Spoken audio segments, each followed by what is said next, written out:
একটা সিঙ্গেল শিডিউলে আপনি 5টা প্রতিষ্ঠানে ইলেকশন করতে পারবেন। সিঙ্গেল শিডিউলে, মানে একই দিনে বলছি না, সিঙ্গেল শিডিউল দিয়ে স্টেগার্ড ওয়েতে কিন্তু আপনি যেমন দেশটাকে বিভিন্ন জিওগ্রাফিক্যাল এরিয়াতে ভাগ করে একই দিনে ইলেকশন, একই শিডিউলে ইলেকশন করে ফেলতে পারবেন। আমরা এখানে যে সাজেশনের মধ্যে প্রথমে যেটা করার চেষ্টা করেছি যে ইউনিয়ন, উপজেলা, জেলা, এই যে 3টা প্রতিষ্ঠান, এগুলো 3 ধরনের কাঠামো, 3 ধরনের নির্বাচন, 3 ধরনের নেতৃত্ব, এবং প্রতিষ্ঠানগুলো কিন্তু 3 ধরনের। ইউনিয়নটা এক ধরনের, উপজেলাটা অন্য ধরনের। উপজেলা মাত্র 3 জনের প্রতিষ্ঠান, 2 ভাইস চেয়ার এবং 1জন চেয়ারম্যান। জেলা পরিষদের মধ্যে কোনো জনগণের কোনো ভোটাধিকার নাই। তাহলে এই যে বিভিন্ন টাইপের অর্গানাইজেশন, কাঠামো এবং আইন, এইটা একটা বিরাট বাধা। আমরা চেষ্টা করেছি সংগঠন কাঠামো এবং আইন কাঠামো দুটোর মধ্যে সংস্কার করে এগুলোকে সমজাতীয় নিয়ে আসা, পর্যায়ে নিয়ে আসা।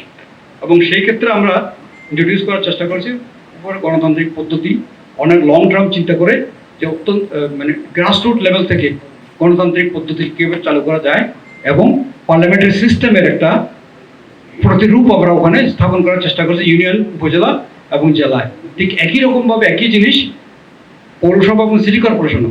সুতরাং আমাদের এখনকার যদি আমাদের রিকমেন্ডেশন অনুযায়ী লোকাল গভর্নমেন্ট রিঅর্গানাইজ করা হয়, তাহলে কিন্তু এটা সমকাঠামো ইউনিয়ন থেকে সিটি কর্পোরেশন পর্যন্ত একই রকমের কাঠামো হবে।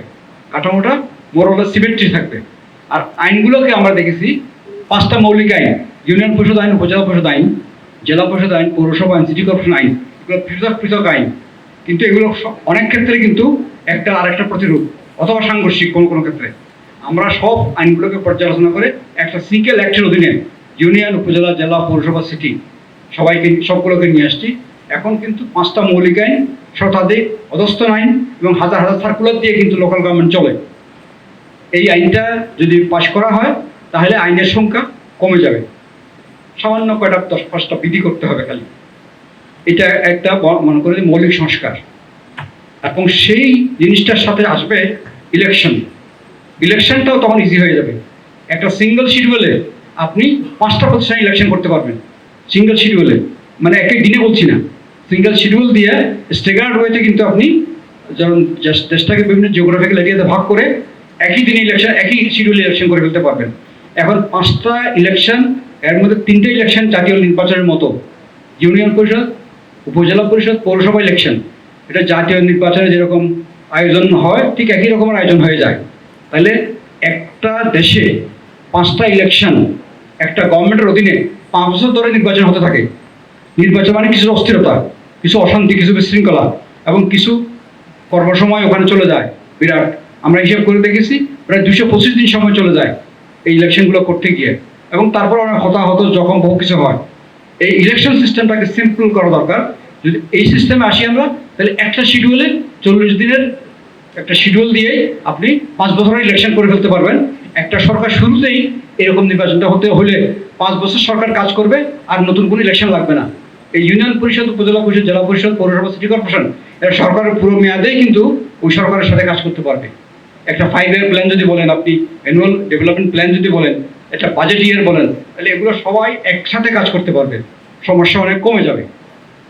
এটা একটা দিক। আর খরচের দিক যদি দেখি, তাহলে আমরা দেখেছি যে 2020-21 থেকে 2024 পর্যন্ত যে লোকাল গভর্নমেন্ট ইলেকশনগুলো হয়েছে, এতে খরচ হয়েছে 23,000 কোটি টাকার মতো। সরকারের খরচ 2300 কোটি টাকার মতো, সরি 23,000 না, 2300 কোটি টাকার মতো। এই খরচটা 600-700 কোটি টাকাতে নেমে আসবে খরচ, এবং সময় লেগেছে 225 দিন বললাম, এটা 40 দিনে নেমে আসবে। আর লোক নিয়োগ করা হয়েছিল 19 লাখ সামথিং, এটা 9 লাখে আসবে সবগুলো ইলেকশন করার সময়। ওই যে প্রিজাইডিং, পোলিং, বিভিন্ন পজিশন নিয়োগ করতে হয় এগুলো। সুতরাং এইগুলো এটা একটা মৌলিক সংস্কার বলে মনে করি আমরা। এটা জাতি দেখতে পারে, বিবেচনা করে দেখতে পারে। এখানে আমরা যা বলছি তাই করতে হবে এমন কোনো কথা নেই। এখানে হয়তো আরও মন আসতে পারে। এভাবে করে জিনিসটা কিন্তু বিবেচনার দাবিদার। এটা সবার, এটা বিবেচনার দাবিদার বলে আমরা মনে করি।